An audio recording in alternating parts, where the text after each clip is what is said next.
Modelo psicodinámico.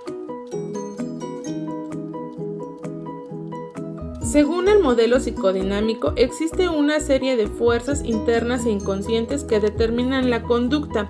La conducta de una persona es el resultado de fuerzas psicológicas que operan dentro del individuo y por lo general se dan fuera de la conciencia.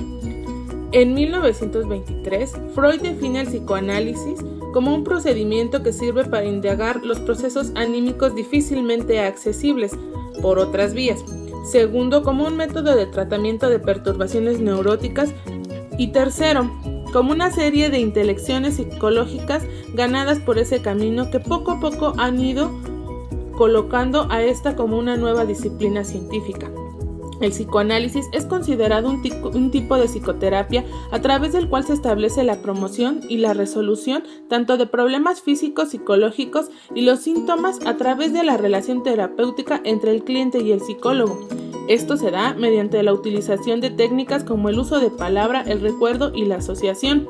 El psicoanálisis surgió como una evolución de las técnicas hipnóticas y su objetivo fundamental era afrontar el tratamiento de la histeria propuesta por este modelo en la conciencia de los contenidos inconscientes. El psicoanálisis es una teoría de la personalidad que comprende un complejo sistema compuesto de mecanismos psicológicos, estructuras y fases evolutivas que tienen como finalidad la explicación de la conducta. Objeto. Inicialmente, el objeto del psicoanálisis y de la terapia era descubrir las represiones y procesos inconscientes relacionados de la infancia que estaban implicados en los problemas actuales de los pacientes. El objeto del tratamiento e interés terapéutico se centraba en desentrañar los procesos inconscientes a través de los sueños, las asociaciones libres y la interpretación de la conducta manifiesta. Sus representantes. La teoría psicoanalítica suponía un determinismo por el cual cualquier pensamiento, conducta o idea, por más simple, insignificante y mínima que fuera, estaba provocada por mecanismos subyacentes. El precursor del psicoanálisis fue el controversial Sigmund Freud, quien se inclinó por el estudio de la fisiología y la neuroanatomía, razón por la cual adoptó un enfoque meramente orgánico, pensando así que las conductas anormales eran provocadas por problemas neurológicos y fisiológicos. A pesar de su enfoque orgánico, Freud invocaba los procesos inconscientes como causa de los desórdenes psicológicos. Algunas de sus teorías.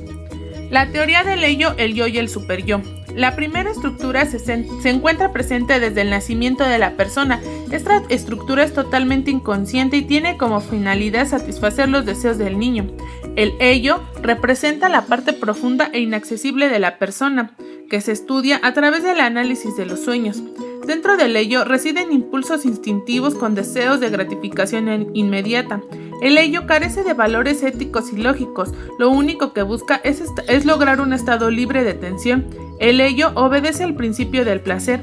La segunda estructura es el yo, que es un elemento organizado racional. El yo se hace valer de la memoria y el aprendizaje. Este se desarrolla a partir del ello para satisfacer al organismo. El yo se encarga de mediar entre el ello y el superello y el mundo real, donde éste proporciona satisfacción al organismo y a la vez lo protege evitando que se destruya. El yo emplea un proceso que incluye el aprendizaje, la memoria, la planificación y el juicio. El yo, por medio del razonamiento inteligente, busca demorar a la satisfacción de los deseos del ello hasta que éste se garantice la gratificación de manera segura. Y finalmente el superyo. El superyo hace la función de un guardián moral. Este vigila al yo para conducirlo hacia las acciones morales socialmente aceptables. El superyo representa los ideales y valores que la sociedad transmite al niño a través de palabras y hechos, representada en forma de reforzadores o castigos. La teoría de la pulsión. Según Freud, el concepto de pulsión hace referencia a una realidad que está en la frontera de lo psíquico y de lo biológico del cuerpo. En efecto, Freud afirmó más de una vez a lo largo de su obra que la idea de la pulsión el instinto se nos aparece como un concepto fronterizo entre lo anímico y lo somático. Esta aseveración, que sitúa la idea del instinto en verdad más cerca de lo somático que de lo anímico, ha estimulado la imaginación y creatividad de los psicoanalistas, quienes han usado esa ubicación fronteriza de la pulsión como una premisa donde conjeturaron causas de enfermedades, formularon teorías de la mente y hasta propusieron recomendaciones terapéuticas. Sin embargo, en 1915, en su ensayo de lo inconsciente, se contradice. La pulsión nunca se da a conocer. Una pulsión nunca puede pasar a ser objeto de la conciencia. Solo puede serlo la representación, que es su representante. La pulsión, propiamente dicha, pertenecerá a lo somático y su representación a lo psíquico y a lo biológico. Su metodología. La teoría psicoanalítica desarrolló un enfoque particular sobre los procesos que daban cuenta de la conducta normal y sugería el tratamiento que podía aplicarse para aliviarlo. Los procesos antes mencionados debían suponerse al azar, por ejemplo, los sueños, el humor, lapsos de lenguaje, entre otros. Intentó demostrar que los procesos psicológicos podían proporcionar la explicación de todas las conductas. Generalizó la teoría de la conducta individual y los procesos sociales, culturales, antropológicos e históricos. La aplicación del modelo de la enfermedad permitió la clasificación de la enfermedad a través de identificar las entidades psicológicas y desórdenes susceptibles de tratamiento. Así pues, se lograba la delimitación del desorden específico, contribuyendo al descubrimiento de la causa y proporcionando el tratamiento y predicción del resultado de este. Actualmente, el diagnóstico se basa en un sistema que clasifica a los pacientes en base a las categorías nosológicas relacionadas con ella, específicas denominados DSM, publicado en 1952. Freud desarrolló métodos como la asociación libre, método de transferencias y el análisis de sueños, con el fin de esclarecer los recuerdos y las experiencias tempranas que pensaban subyacían a los problemas del paciente. Interpretación de los sueños. Freud describió en su método terapéutico, el cual consistía en recostar al paciente sobre un diván. A diferencia de la técnica precursora, el paciente ya no cerraba los ojos y Freud ya no tocaba la frente de los pacientes. Es más, él ya no se colocaba ni frente al diván, sino a un lado, detrás, para no acentuar el efecto de la sugestión. Esta teoría permitía hacer conciencia del sentimiento y de pensamientos que habitaban dentro del paciente, de los que poco sabía y que estaba despierto. El método de asociación libre. En este método debía decir todas y cada una de las palabras que viniesen a su mente, sin importar lo absurdo, inmoral y penoso que pareciera. Podía comunicarlos a través de los sueños, sucesos de su vida diaria o pasada. La misión de esta técnica era que el psicoanalista restableciera el pensamiento lógico del pensamiento secundario. Este método se empleaba principalmente en la psicoterapia exploratoria o en la psicoterapia de orientación psicoanalítica. El método de transferencia. Este método transfería los sentimientos, impulsos, actitudes, fantasías y defensas respecto de una persona en la actualidad que no eran apropiadas para tal persona, sin una repetición y un desplazamiento de reacciones nacidas en una relación que tuvieron importancia desde la primera infancia. El término relaciones de transferencia surge al teorizar un tipo de relaciones sugeridas dentro del campo de la práctica clínica psicoanalítica. Indica que se designa de esta manera el proceso por el cual los deseos inconscientes se actualizan sobre ciertos objetos en el marco de cierto tipo de relación establecidas con ellos y eminentemente en el marco de una relación analítica.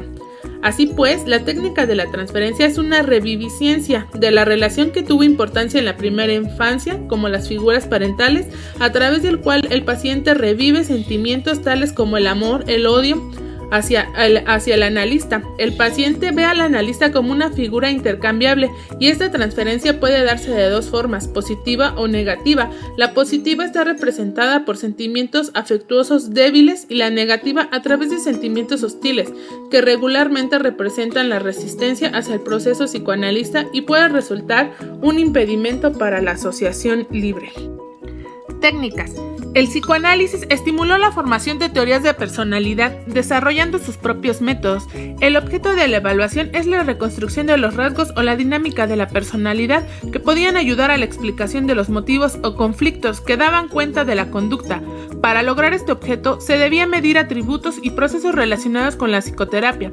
Para ello, las técnicas proyectivas constituían un producto genuino del modelo de la enfermedad. La característica principal de las técnicas proyectivas es que en ellas se enfrenta al sujeto a una tarea ambigua. La ambigüedad de esta tarea tiene como objetivo reducir los mínimos de las pistas que pueden inducir al sujeto a dar una respuesta determinada, lo que supone que el sujeto proyectará en la situación sus propios contenidos e interpretaciones. Técnica del diván. Esta técnica consistía en recostar al paciente en un diván con los ojos cerrados, intentando llegar a un grado de relajación a través del cual el paciente pudiera evocar los recuerdos más comunes. En ocasiones, Freud colocaba sus manos sobre la frente del paciente, asegurándose de la evocación y principalmente a la inducción de los recuerdos olvidados. La hipnosis.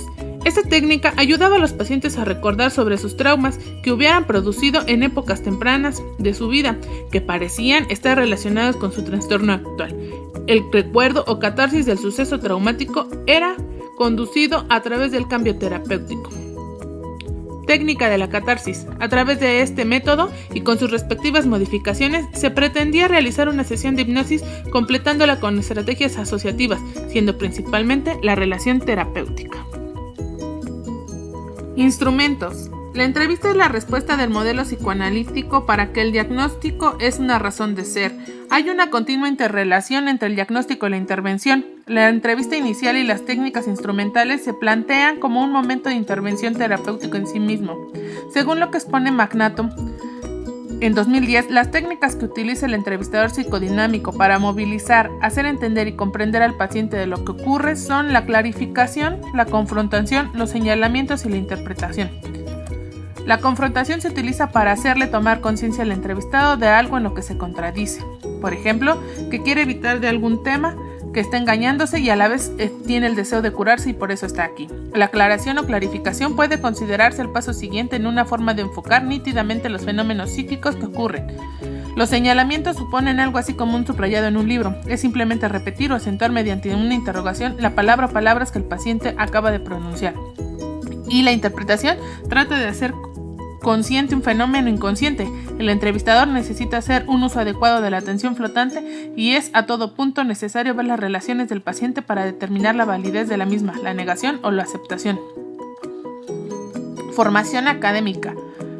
La formación de los psicoanalistas es una de las más estandarizadas de los distintos tipos de terapia. Tras el aprendizaje de la teoría psicoanalítica, el cual puede durar aproximadamente entre 3 y 5 años, el futuro del psicoanalista debe someterse a un psicoanálisis didáctico que dura aproximadamente 2 años, tras lo cual puede realizar análisis con la supervisión de un psicoanalista experto. Entre los rasgos que se espera posee un psicoterapeuta de orientación analítica se consideran fundamentalmente 4. 1. La curiosidad por la mente, la realidad psíquica del paciente y del propio terapeuta. 2. La capacidad de introspección, autoanálisis creativa, de pensar en condiciones adversas. 3. La capacidad de mantener reserva, de controlar las actuaciones provocadas por la transferencia, de recibir y soportar las proyecciones del dolor mental del paciente sin actuarlo y tolerar cierto nivel de frustración.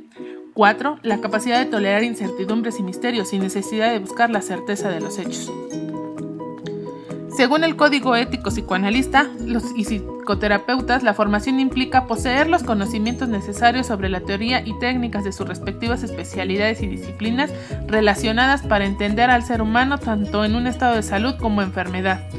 Esta formación especializada es posteriormente a la obtención de cuando menos una licenciatura que requiere mínimo 3 años de psicoanálisis personal.